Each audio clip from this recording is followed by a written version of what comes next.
Assalamu alaikum, bonjour à toutes et à tous. Alors le sujet d'aujourd'hui c'est la France-Afrique. Alors en fait c'est quoi la France-Afrique? Eh ben la France-Afrique c'est donc en quelques mots pour utiliser des mots-clés: guerre civile, dictature, pauvreté, analphabétisme, malnutrition, etc. etc. Donc c'est en fait euh, c'est cette situation de l'Afrique précaire et bien évidemment de l'Afrique francophone qui soulève de nombreuses questions. Pourquoi tant de misère dans des pays si riches en matières premières? Voilà la question qu'il faut se poser. Donc on a des pays qui sont extrêmement riches en matières premières, c'est-à-dire qu'ils ont des sols et des sous-sols remplis d'or, de minerais, de diamants, de pétrole, de gaz, et en même temps c'est des pays dans la misère. Et sur le sol, on voit des populations qui souffrent dans la misère. À qui profite tout cet argent de l'uranium, du pétrole, du diamant, comme j'ai dit, le bois, l'agriculture, etc. Et comment expliquer la présence permanente de l'armée française dans ces anciennes colonies, entre parenthèses?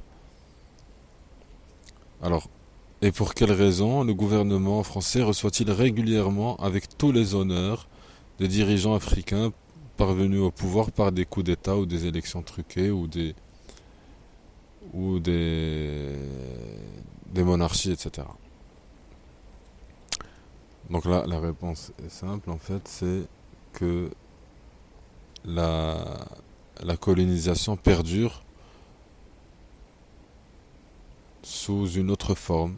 Donc c'est une décolonisation, on va dire, inachevée.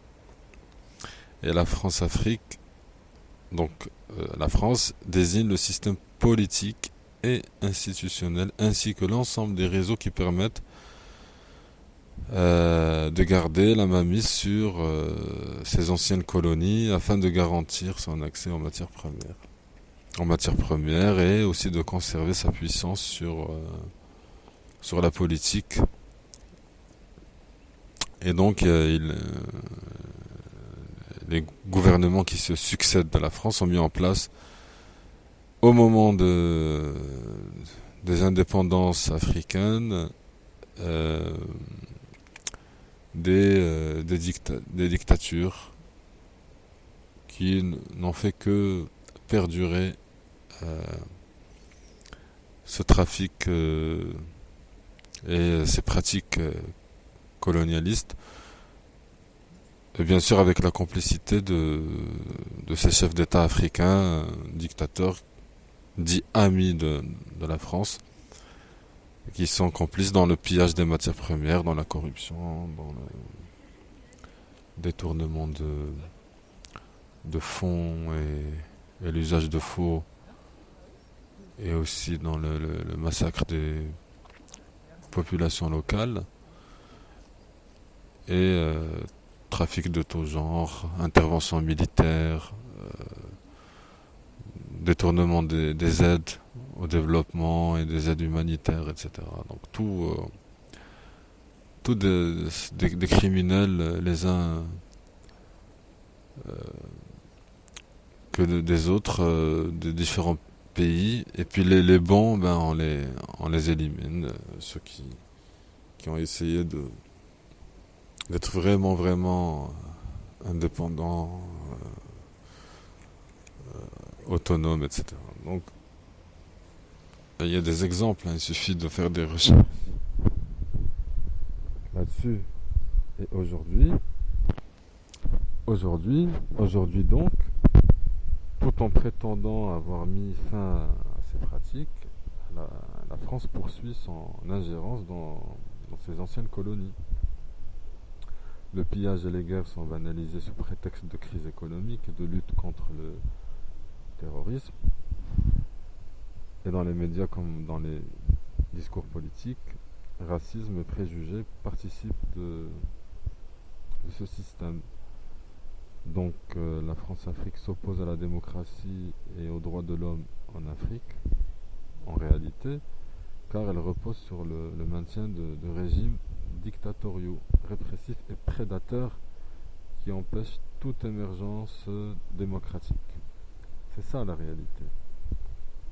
Et aussi la France-Afrique s'oppose à la démocratie de ce pays,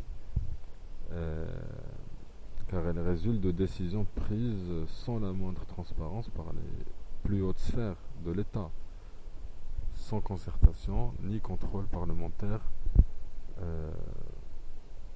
aux citoyens. Donc on voit bien la manipulation de la France-Afrique qui prétend aux droits de l'homme, à la justice, aux valeurs de la liberté des peuples, du partage de l'égalité, etc. Mais en réalité, c'est cette même France-Afrique qui soutient et finance, protège les régimes en place pour plusieurs intérêts. Donc ça c'est vraiment problématique.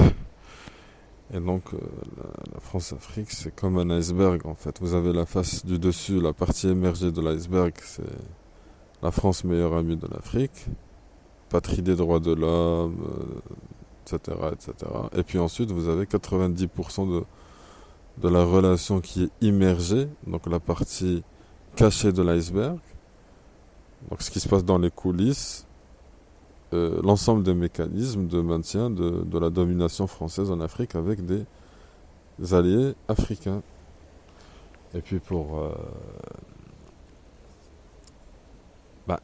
c'est simple, il suffit juste de se poser les bonnes questions, de savoir que font toujours ces grandes entreprises transnationales qui sont toujours présentes dans ces pays-là, et aussi l'armée, l'armée française qui soi-disant défend les libertés et les droits de l'homme, qui lutte contre le terrorisme, mais en réalité c'est pour les ressources. Donc aujourd'hui, ces mécanismes-là de domination perdurent toujours et encore à ce jour, bien qu'ils aient pris de nouvelles formes. Donc on peut dire une colonisation indirecte. D'accord, donc les intérêts, bien sûr, ils ont évolué au fil des années. C'est l'histoire qui se répète. Au niveau économique, l'exploitation des matières premières s'est intensifiée et mondialisée. Les entreprises nationales ont presque toutes été privatisées. Et par ailleurs, de nouvelles puissances sont entrées dans le jeu de la concurrence, en particulier les pays émergents. Donc en quelque sorte, c'est fini l'âge d'or où des entreprises françaises se partageaient seules le gâteau dans cette Afrique là, mais aujourd'hui ils se partagent le gâteau avec d'autres États colonialistes, donc toujours sous la domination des firmes multinationales. En fait, c'est comme un gros gâteau qu'on se partage. Voilà, merci de m'avoir écouté et à la prochaine.